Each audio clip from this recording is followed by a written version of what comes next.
पढ़ी थी वो पढ़ी थी s is equal to u t plus half a t square. एक ये पढ़ी थी, एक इक्वेशन पढ़ी थी v is equal to u plus a t, और एक इक्वेशन थी s is equal to u plus v divided by 2 whole multiply by time. Clear? Clear है? हमने ये 4 इक्वेशंस पढ़ी थी, इसी पे हम लोग सारे काम करेंगे। ठीक है? कुछ क्वेश्चंस होंगे तो इन इक्वेशन से हटकर भी होंगे, जैसे क्वेश्चन नंबर 1 ही देख लीजिए। Summer 2013 paper 1 variant 1 question number 8, an airplane travels eight an average speed of 600 kilometre per hour on an outward flight eight 400 kilometre. अच्छा, एक आउटवर्ड फ्लाइट है। आउटवर्ड फ्लाइट का मतलब समझ लो कि भाई किसी एक पॉइंट से जो है वो कहीं निकल रहा है। लेट्स से तुम लोग, मेजॉरिटी तुम लोगों में से ओमान की है, ठीक है, तो मैं ज़रा इसको ओमान लिख देता हूँ। ठीक है, सो ओमान से सपोज दैट कि वो जा रहे हैं, they are going from Oman to Bahrain जा रहे हैं स्ट्रेट। ठीक है, और बहरीन जाके दूसरी फ्लाइट से वापस आ रहे हैं। क्लियर है? अब जाते वक्त वो कह रहा है कि वो, और डिस्टेंस सेम है, जाहिर है जाते और आते वक्त दोनों में ओमान से बहरीन का बिल्कुल फासला डिस्टेंस सेम है। जो जाता वक्त डिस्टेंस होगा वही आते वक्त डिस्टेंस होगा। सो जाते वक्त वो कह रहा है कि उसकी average speed 600 kilometre per hour है, और वापस आते वक्त स्पीड एवरेज जो है वो 400 किलोमीटर पर आवर है। बता, कह रहा है कि अब ओवरऑल एवरेज स्पीड क्या होगी। अब ये कैसे पता चलेगा ओवरऑल एवरेज स्पीड क्या होगी? How would you know that? कोई मुझे बताएगा, कोई कैलकुलेट करेगा, कोई कुछ कंट्रीब्यूट करेगा? Plus 400 divided by 2 is equal to 500. हाँ भाई, सब के सब इस बात से एग्री कर रहे हो कि आयरा ने कहा कि सर अगर आपने एवरेज वेलोसिटी निकालनी है तो 600 प्लस प्लस कितना 400 divided by 2 is equal to 500। सब इस बात से एग्री कर रहे हो? Yes, sir. नहीं सर, नहीं सर, हमजा क्यों? हमजा क्यों नहीं? हमजा यार, ये क्या यार, क्या बात है, तुम हमेशा मना कर देते हो, बोलो क्यों? क्योंकि जब वो आउटवर्ड फ्लाइट हुई थी 600 किलोमीटर पर आवर की, उस पर टाइम ज़्यादा होएगा और 400 की जो वापस हाँ, ये बेहतरीन तुम पॉइंट लेकर आए कि जो आउटवर्ड फ्लाइट थी उसमें वो 600 का एवरेज था, तो उस पर टाइम कम लगा। तो जो इनवर्ड यानी वापस आते वक्त फ्लाइट थी वो 400 किलोमीटर का एवरेज था, उस पर टाइम ज़्यादा लगा हुआ। तो टाइम के डिफरेंस की वजह से इन दोनों का एवरेज सेम नहीं हो सकता, तो हमने कोई और तरीका अपनाना पड़ेगा। ठीक है, क्या करें? सो भाई आपको पता है कि अगर मैं एवरेज स्पीड निकालनी होती है तो that is total distance covered upon total time. Total distance जो 2D होगा, होगा कि नहीं होगा? आना और जाना, ठीक है। और टोटल टाइम क्या होगा? इसको जाने वाले टाइम को इफ़ यू कंसीडर जाने वाला टाइम T1, वापस आने वाला T2, सो T1 प्लस T2। सही है? आ रही बात समझ में? अरे भाई बोलो, आ रही है नहीं आ रही? अच्छा, अब बड़ा मजेदार क्वेश्चन है। So total distance upon total time आपने मेंशन कर दिया, मैं इसको रिमूव कर रहा हूँ यहाँ से। ठीक है, इसको हम लिख लेते हैं यहाँ पर। So we have average velocity 2D upon, अच्छा अब आपने देखा कि ये 2D तो है, यहाँ पर T1 है यानी जाने का टाइम। सो आपको पता है, फॉर्मूला पता है, क्या क्या फॉर्मूला है कि S is equal to V into t, average velocity into time. और यहाँ से अगर टाइम को एक तरफ कर लें तो डिस्टेंस अपॉन वेलोसिटी हो जाता है, S अपॉन V। अब आप देखिए, अगर यहाँ पे T1 को मैं तोड़ूं, ब्रेक करूं, तो T1 के लिए ये क्या हो जाएगा? T1 के लिए आप इसको देखिए, सो जाने का डिस्टेंस D अपॉन क्या हो जाएगा? जाने वाली वेलोसिटी V1। और T2 के लिए आने वाला डिस्टेंस जो कि D और आने वाली वेलोसिटी V2। तो जाने वाली को V1 और वापस आने वाली को V2 कह देते हैं। क्लियर है? अब आइए, सो ऊपर 2D अपॉन D, ठीक है, D divided by V1, V1 कितना है? 600, D डिवाइडेड बाई V2 कितना है? 400। क्लियर है? आइए नीचे, बल्कि इसी के आगे ही कर लेते हैं। सो 2D डिवाइडेड बाई, अब चाहे तो आप इसको इनके डिनोमिनेटर सेम सेम कर लें, जैसे चाहे आप कर सकते हैं इसको। सो मैं अपने मेथड से कर रहा हूँ, ठीक है।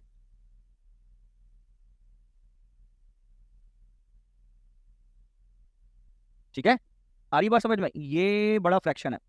सो 2D ये पूरा डिवाइड हो रहा है, सो डिवाइडेड बाई अलग करके लिख लेता है। 400 प्लस 600, तो ये 1000D डिवाइडेड बाई 6 4 ज़ा 24 और 1230। क्लियर है? आगे चलते हैं, तो 2D multiply by 241234 divided by, ठीक है भाई। अब 30 से 30 कैंसिल, ठीक है, तो ये 240 इंटू 2 कितना हो गया? ये D से D कैंसिल हो जाएगा, 240 इंटू 2 कितना हो गया? 480 हो गया। सो आंसर क्या है? 480 किलोमीटर पर आवर। कैसा आया मजा? हाँ भाई, आया मजा? ये 500 किलोमीटर नहीं होगा, वो इनिशियल और फाइनल वो वेलोसिटी में आता है, और एवरेज स्पीड निकालने के लिए total distance upon total time से निकाला जाता है बेटा, फर्क है दोनों में।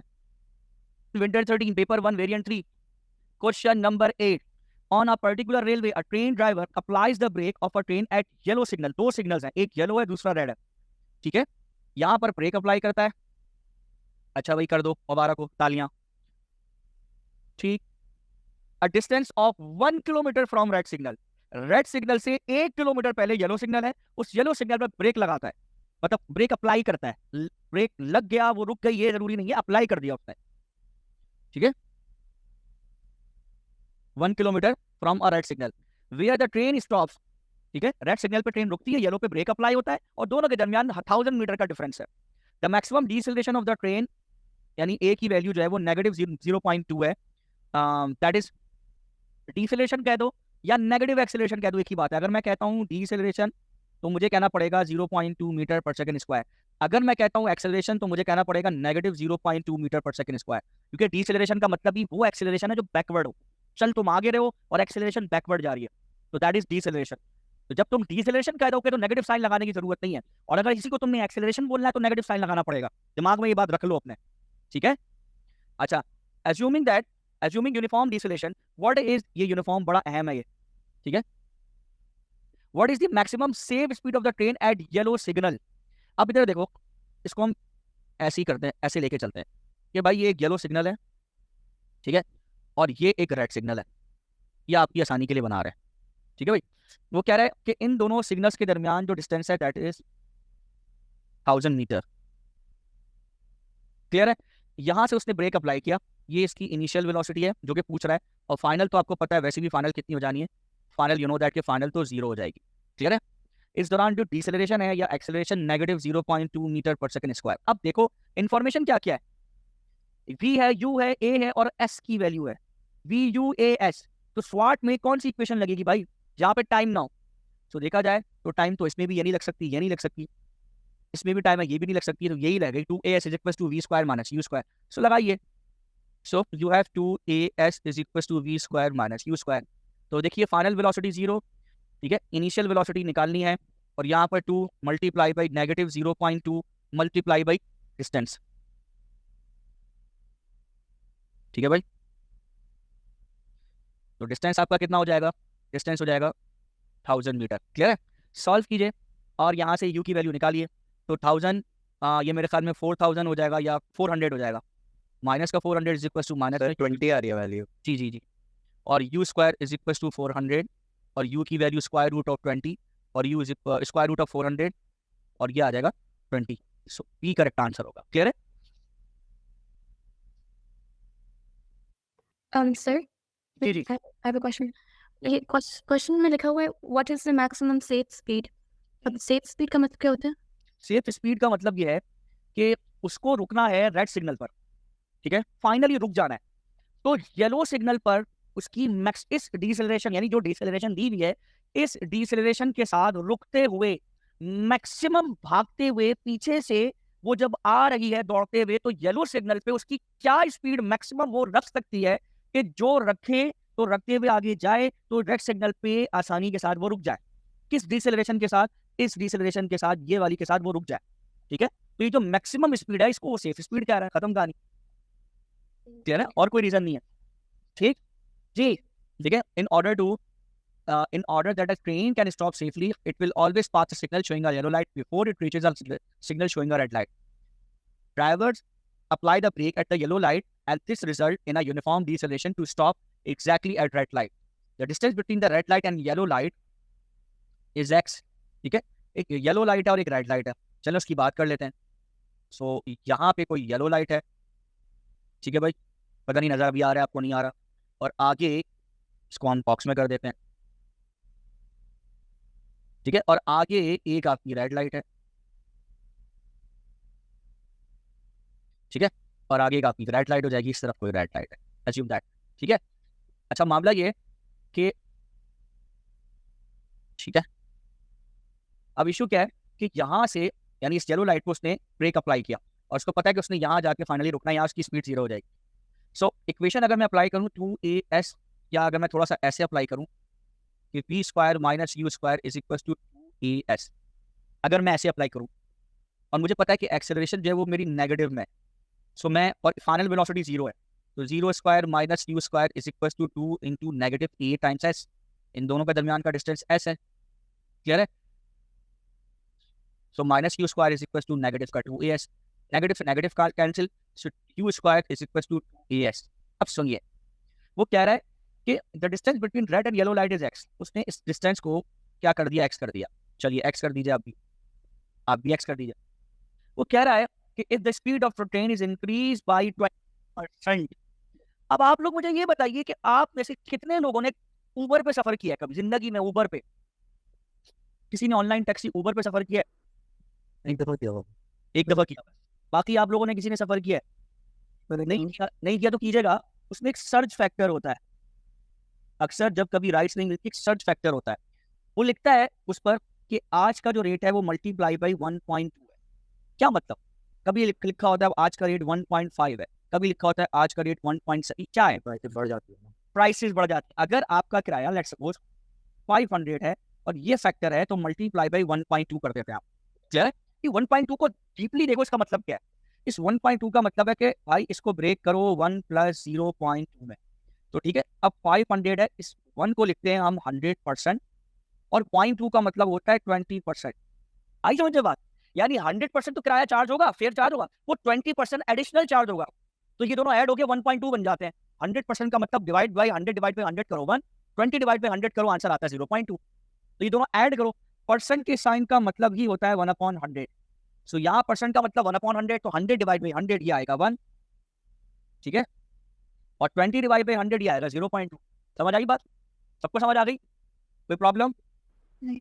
ठीक है, अब जरा देखो यहाँ पर जो उसने एडिशनल 20% का है ना, इसका मतलब है कि जो ये जो वेलोसिटी पहले आपकी यू थी, अब उसमें एडिशनल 0.2 ऐड कर देंगे। यानी आप बेसिकली क्या कर रहे होंगे, आपकी पहले वेलोसिटी यू थी, अब आप उसके 100% में से 20% उसमें ऐड कर देंगे। ऐड करेंगे तो 1 प्लस 0.2 करें, सो ये हो जाएगा 1.2 यू। सो नई वेलोसिटी जो होगी इसकी जगह वो आएगी 1.2, और उस 1.2 पे क्या आ जाएगा? बोलिए। उस 1.2 पे होल स्क्वायर आ जाएगा। ठीक है? जब आपने लेफ्ट साइड में u से बढ़ा के 1.2 कर दिया, तो राइट साइड पे भी चेंज आएगा, 2a अपनी जगह। और यहाँ पर जरा सॉल्व कीजिएगा तो 1.44 u आता है, u स्क्वायर आता है। तो चूंकि लेफ्ट साइड पे 1.44 एडिशनल आ गया और इक्वेशन को खराब कर दिया है, डिसबैलेंस कर दिया है, तो उसको बैलेंस करने के लिए राइट साइड पे भी आपने 1.44 लगाना है। क्लियर? अब सवाल है कि 1.44 किसके साथ लगेगा? क्या ये 1.44 एक्सेलरेशन के साथ लगेगा या ये 1.44 डिस्प्लेसमेंट के साथ लगेगा? तो जरा ध्यान से देखिए, उसने कहा है कि विदाउट, पढ़ो अंग्रेजी को, without changing the deceleration of the train, यानी एक्सेलरेशन या डिसेलरेशन चेंज नहीं हो रही, यानी ये चीज, ये पूरा फैक्टर, ये वाला पूरा फैक्टर कांस्टेंट है, ये कांस्टेंट है, तो ये अल्टीमेटली 1.44 ये x के साथ जाके लगेगा, और आपका न्यू डिस्प्लेसमेंट जो हो जाएगा 1.44x हो जाएगा, और आंसर आपका सी होगा। सबसे पहले तो वो कह रहे हैं कि x से y, y से z गया, through out journey, through out उसका जो एक्सेलरेशन थी वो यूनिफॉर्म थी थ्रू आउट द जर्नी। ठीक है, यहाँ से लेकर यहाँ तक एक्सेलरेशन उसकी यूनिफॉर्म थी। अब क्या है कहानी? अब सबसे पहले तो आप इसकी इक्वेशन बनाएं।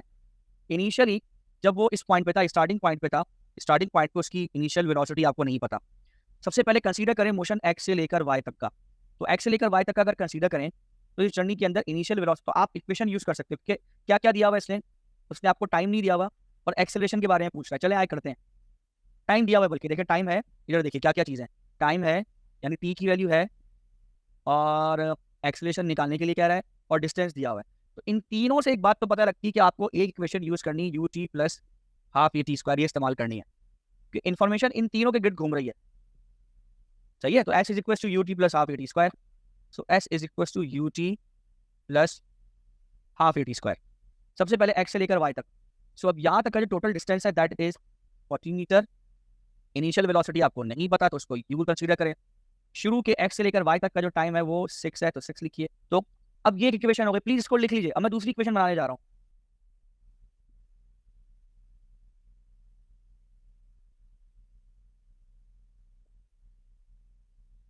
ठीक है, अब दूसरी इक्वेशन में हम कहाँ से कहाँ अज्यूम करेंगे?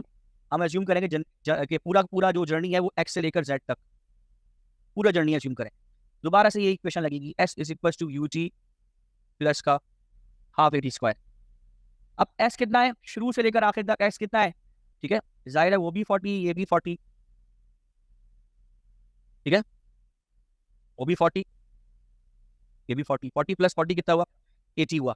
सो दैट वुड बी 80, और 80 के साथ इनिशियल वेलोसिटी अगेन वो यू थी, मल्टीप्लाई बाई टाइम कितना टोटल जर्नी में x से लेकर z तक का 18 हो जाएगा, ठीक है, 12 प्लस 6 प्लस अब क्या होगा, हाफ लगाइए, एक्सेलरेशन स्टिल अननोन है, टाइम कितना है, अब लगेगा 18 सेकंड्स, 18 का स्क्वायर, क्लियर है। अब मैं इस इक्वेशन को सॉल्व करके थोड़ा सा तमीज से आसान तरीके से लिख रहा हूँ। सो ये 18 टाइम्स u प्लस 18 का स्क्वायर कितना होता है बच्चों, 324 आई गेस, सर 324 324 डिवाइडेड बाई 2 कीजिए तो ये हो जाएगा 162 जी। सो 100 मैं यहाँ पे लिख रहा हूँ 162 टाइम्स एक्सेलरेशन इक्वल्स टू ये आ जाएगा 80, सही है। अब आपके पास बन गई दो इक्वेशंस, प्लीज इनको साइमल्टेनियसली सॉल्व कीजिए। जब आप साइमल्टेनियसली सॉल्व करेंगे तो आपके पास टाइम की एक वैल्यू आएगी और एक एक्सेलरेशन की वैल्यू आएगी, एक्सटेंशन की 0.37 आएगी, और आपके पास कैलकुलेटर अच्छा होना चाहिए, साइंटिफिक कैलकुलेटर हो जिसमें साइमल्टेनियस इक्वेशंस आप हंसते खेलते सॉल्व कर लें। अरे यार वो ये गलती हो गई, वही ना शुरू में जो हमने ये गलती की थी, ये मिटाया नहीं यहाँ से, ठीक है, अब सही आ जाएगा, अब प्रॉब्लम नहीं होगी, ठीक है, अब ठीक हो जाएगा, सेट है, अब को इंशाल्लाह प्रॉब्लम नहीं होगी।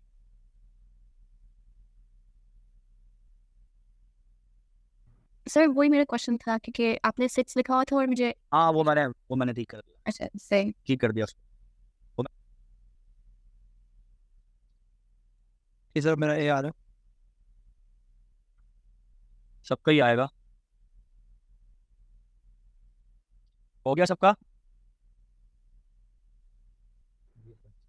ठीक है, ये आ गया, सॉल्व कर लें साइमल्टेनियस इक्वेशंस, कोई मसले वाली बात नहीं है यार, अगर नहीं आता तो बता दें, मैं साइमल्टेनियस इक्वेशन भी सॉल्व कर देता हूँ, जबकि ये ओ लेवल्स का आपका आपने किया होगा, ओ लेवल्स के अंदर IGCSE के अंदर, ये तो कैलकुलेटर में डालें, it's not a big deal, ठीक है, कैलकुलेटर से आसानी से हो जाएगा। स्क्रीन नजर आ रही है आप लोग को, चेक कीजिएगा, यस सर मैं दिखा देता हूँ यहाँ पर मेरे मोबाइल में, चुके साइंटिफिक कैलकुलेटर में यहीं से कनेक्ट कर देता हूँ।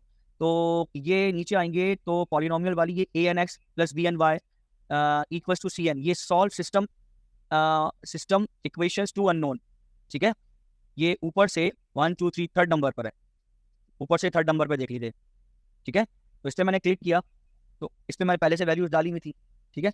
सो अब मैं चूंकि पहले से वैल्यू डाली हुई थी और मुझे पता है कि क्या क्या वैल्यूज हैं, तो सबसे पहले तो देखिए यू और ए के बारे में, दोनों इक्वेशन में यू और ए पहले अरेंज हो, तो सबसे पहले देखिए पहली इक्वेशन का जो कोफिशिएंट है वो 12 है, 12 यू, ठीक है। फिर इक्वल टू का बटन दबाया तो वो आगे शिफ्ट कर गया, 72 दबाऊंगा, फिर इक्वल टू 40 है तो 40 डालूंगा, इक्वल को उधर करके रखूंगा।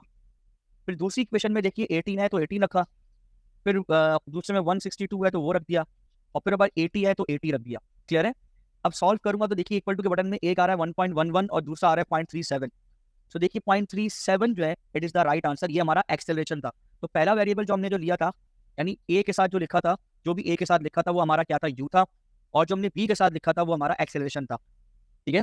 तो देखिए उस हिसाब से जो सेकंड वेरिएबल आ रहा है हमारा दैट इज 0.37, फिर से देख लें, ये फर्स्ट वेरिएबल है जो कि हमने इनिशियल वेलोसिटी यू ली थी, ये हमारा सेकंड वेरिएबल है वाई, जो कि बेसिकली क्या है, एक्सेलरेशन है जो। चलिए आइए इधर, a goods train passes through a station at a steady speed of 10 meter per second.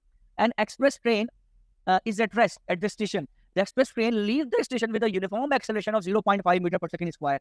Just as a goods train goes past, both train moves in the same direction on straight parallel tracks. How much time passes before the express train overtakes the goods train?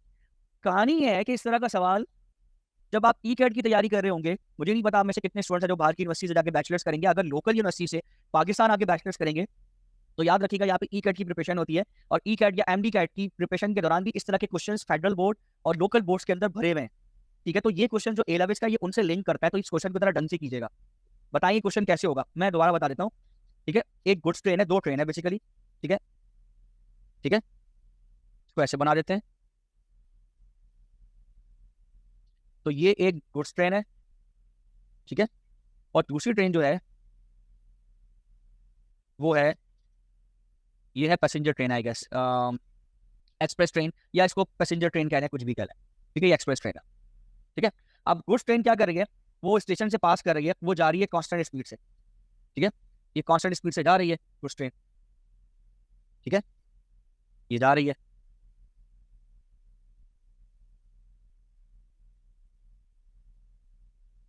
ठीक है, कर देते हैं आपके सामने, ठीक है, ये गुड्स ट्रेन जा रही है। अब जब ये गुड्स ट्रेन जा रही है और मूव कर रही है कांस्टेंट स्पीड से, यानी इसकी जो कांस्टेंट स्पीड है, जो कांस्टेंट स्पीड है इसकी, वो है कितनी, 10 मीटर पर सेकेंड, ठीक है। स्टेशन से आप हल्की, और 10 मीटर पर सेकंड का मतलब अगर मैं कन्वर्ट करूं, मैं डायरेक्टली कन्वर्ट करूं तो मीटर पर सेकंड से अगर किलोमीटर पर आवर में जाना है, ठीक है, किलोमीटर पर आवर में जाना है तो मल्टीप्लाई बाई 3.6 कर दीजिए, डायरेक्ट आंसर आ जाएगा 36 किलोमीटर पर आवर, इसी स्लो स्पीड पे वो मूव कर रही है, ठीक है। अच्छा, पास करते हुए, स्टेशन से गुजरते हुए उसने एक एक्सप्रेस ट्रेन जो कि ऑलरेडी रुकी हुई थी, ठीक है, ऑलरेडी रुकी हुई थी, ठीक है,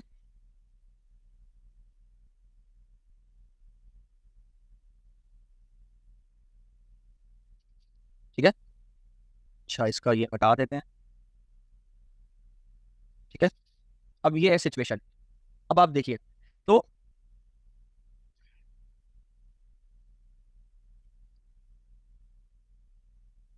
ठीक है भाई, अब आप समझिए, तो अब ये एक गुड्स ट्रेन है जो पीछे से चलती हुई आई, और आते हुए इसने क्या किया, ये एक एक्सप्रेस ट्रेन खड़ी हुई थी, और इस एक्सप्रेस ट्रेन को, जो यहाँ खड़ी हुई थी एक्सप्रेस ट्रेन, इसको पास करती हुई आगे निकल गई। इस वक्त एक्सप्रेस ट्रेन जो थी उसकी इनिशियल वेलोसिटी 0 थी, वो रुकी हुई थी, स्टेशनरी थी, यही कह रहा है, is at rest, express train जो है वो रेस्ट में, और ये आगे मूव कर रही है कांस्टेंट वेलोसिटी से, आगे जाए जा रही है, जाए जा रही है, जाए जा रही है, क्लियर है। अच्छा, फिर एक्सप्रेस ट्रेन ने चलना शुरू किया इसके गुजरने के बाद, express train leave the station with a uniform acceleration of 0.5 metre पर सेकंड स्क्वायर। एक्सप्रेस ट्रेन की जो एक्सेलरेशन थी वो 0.5 मीटर पर सेकंड स्क्वायर थी, ठीक है। फिर थोड़ी दूर आगे गई जब एक्सप्रेस ट्रेन, तो इस एक्सेलरेशन से बढ़ते बढ़ते थोड़ी आगे जाके इसने क्या किया, उस जो गुड्स ट्रेन थी उसको क्या किया, ओवरटेक करना शुरू किया, उसके साथ साथ पहुंच गई, एक ही दो अलग अलग ट्रैक्स पे, ठीक है। तो वो कह रहा है कि जैसे ही इसने ओवरटेक किया, तो ओवरटेक अभी करना स्टार्ट किया, अभी कंप्लीट नहीं किया, तो जैसे ही दोनों एक साथ पहुंचे, तो एक साथ पहुंचते हुए इस एक्सप्रेस ट्रेन को अपने रेस्ट से उस पॉइंट तक जाते हुए, गुड्स ट्रेन के बराबर तक जाते हुए कितना टाइम लगा, ये टाइम पूछ रहा है वो इस क्वेश्चन के अंदर, आ रही बात समझ में। यानी एक्सप्रेस ट्रेन स्टेशनरी थी, वहां से मूव करके आगे भागती हुई जा रही है, एक्सीलरेट करती हुई जा रही है, और गुड्स ट्रेन के बराबर में चलना शुरू कर दिया, अभी ओवरटेक नहीं किया, तो बराबर पहुंचते हुए कितना टाइम लगा, ये टाइम बताओ। तो वो ओवरटेक का टाइम पूछता है। वो ओवरटेक करने का टाइम, तो जाहिर सी बात है, बराबर पहुंच गया, तो ओवरटेक करोगे तो कहानी खत्म, तो वही बात है यार, ओवरटेक करने का टाइम है, वही समझो कि बराबर पहुंच गया, खत्म, दैट्स इट। अब ओवरटेक करोगे तो जाहिर है उसके बाद टाइम खत्म हो जाएगा, फिर आपको मैच नहीं करेगा, कैलकुलेशन नहीं बैठेगी आपकी। अच्छा, अब यहाँ तक क्लियर हो गया सबको, ओवरटेक करने का मतलब यह होता है जरा सा भी आगे निकल गया, ओवरटेक हो गया, ठीक है। हम एज्यूम नहीं करें कि वो किसके बराबर में आगे पहुंच गया, क्लियर है। वो जाहिर ओवरटेक करेगा, कितना, हार्डली सेकंड्स का डिफरेंस, जी। से 40 सेकंड लगेंगे। अच्छा, ठीक है, अब मैं बताता हूँ, सबसे पहले तो दोनों में एक बात है कॉमन, कि ये पीछे से तो आ रहा था, लेकिन इसकी ऑब्जर्वेशन जो स्टार्ट हुई है ना, इसकी भाई, ये इसकी ऑब्जर्वेशन, यानी ये गुड्स जो ट्रेन है, इसकी ऑब्जर्वेशन यहाँ से स्टार्ट हुई है। एक बात याद रखना, देखा जाए तो दोनों ने डिस्टेंस एक ही तय किया है, इसने जो डिस्टेंस कवर किया, इसने भी वही डिस्टेंस कवर किया, दोनों का डिस्टेंस एक ही जैसा होगा। सबसे पहले गुड्स ट्रेन का देख लेते हैं, गुड्स ट्रेन के लिए कांस्टेंट वेलोसिटी से मूव कर रही है, तो आप लगाएंगे average velocity multiply by time, ये गुड्स ट्रेन के लिए आप यूज करेंगे, तो एवरेज वेलोसिटी कितनी है, 10 मल्टीप्लाई बाई टाइम, टाइम हो जाएगा 10t, ठीक है। ये दोनों का डिस्टेंस एक ही है। अब आप आ जाए एक्सप्रेस ट्रेन या पैसेंजर ट्रेन पर। अब पैसेंजर ट्रेन ने आगे चली तो इसकी इक्वेशन लगेगी s is equal to ut plus half at square, initial velocity 0 plus half acceleration 0.5 multiply by t square, तो ये हो जाएगा s is equal to 0.25 t square, ठीक है। अभी दोनों इक्वेशंस को आप इक्वेट करा दो, यानी s इज इक्वल टू 0.5 और ये टी स्क्वायर, ये दोनों को इक्वेट करा दो। जब इक्वेट कराओगे तो ये हो जाएगा, कितना आएगा भाई, 0.5 t square is equal to 10t, दोनों को इक्वेट करा दो। अब इक्वेट मैं यहाँ करा देता हूँ, यहाँ पे जगह है, यहाँ पे इक्वेट करा देते हैं, सो ये हो जाएगा 0.5 t square is equal to 10t, ठीक है। तो अब आप चाहे तो कैंसिल कर दें, ठीक है। वैसे मैं कभी भी कैंसिल नहीं करता, मैं क्या करता हूँ ये भी बता देता हूँ, 0.5 टी स्क्वायर माइनस का 10t is equal to 0, t common ले लीजिए 0.5 माइनस का 10 0.5 टी माइनस का 10 इज इक्वल टू 0। अब टाइम की दो वैल्यू आएंगी, एक आएगा t इज इक्वल टू 0, एक आएगा 0.5 t माइनस का 10 इज इक्वल टू 0। यहाँ से 10 निकली तो 20 सेकंड आएगा। दो टाइम आ रहे हैं। अभी दो टाइम का मतलब क्या है? ये दो टाइम का मतलब है कि एक्सप्रेस ट्रेन ने और गुड्स ट्रेन ने एक दूसरे के बराबर कब आए या एक दूसरे को ओवरटेक दो बार किया। पहली दफा at time t is equal to 0 second पर, और दूसरी दफा एट टाइम स्क्वायर नहीं लगेगा लगाया तो है ना 0.2 तो फिर हाफ। हाँ 0.25 0.25 नहीं होगा वो। तुम नहीं ना, नहीं एक सेकंड वेट यार, इक्वेशन मैंने लिखी थी यहाँ पर, कहाँ गई? देखो s is equal to u t plus का हाफ ए टी स्क्वायर। मेरे ख्याल में मैंने यहाँ 0.25 शायद लिखना था। वेट, तो इनिशियल वेलोसिटी तो आपकी ट्रेन की 0 हो गई, 0 इंटू टी प्लस का 1/2 मल्टीप्लाई बाई एक्सेलरेशन 0.5 है। तो फिर 0.25 टी स्क्वायर हुआ। 0.5 नहीं ना, 0.5 टी स्क्वायर होगा ना। एक्सेलरेशन तो 0.5 है ना बेटा, एक्सेलरेशन तो 0.5 है, और आंसर में एक 0 हो जाएगी। 0.5 डिवाइड बाई 2 0.25 टी स्क्वायर। ये मैंने गलती की है, 0.5 की जगह 0.5 है। इसको देख लो प्लीज सारे के सारे, गुड वर्क अयान। तो यहाँ पर आएगा 0.25, बिल्कुल ठीक है 0.25, ठीक है 0.25। अब इसको इक्वेट करा दो तुम लोग, ये 0.25 है तो जाहिर सी बात है यहाँ पर भी 0.25 आ जाएगा, ठीक है भाई।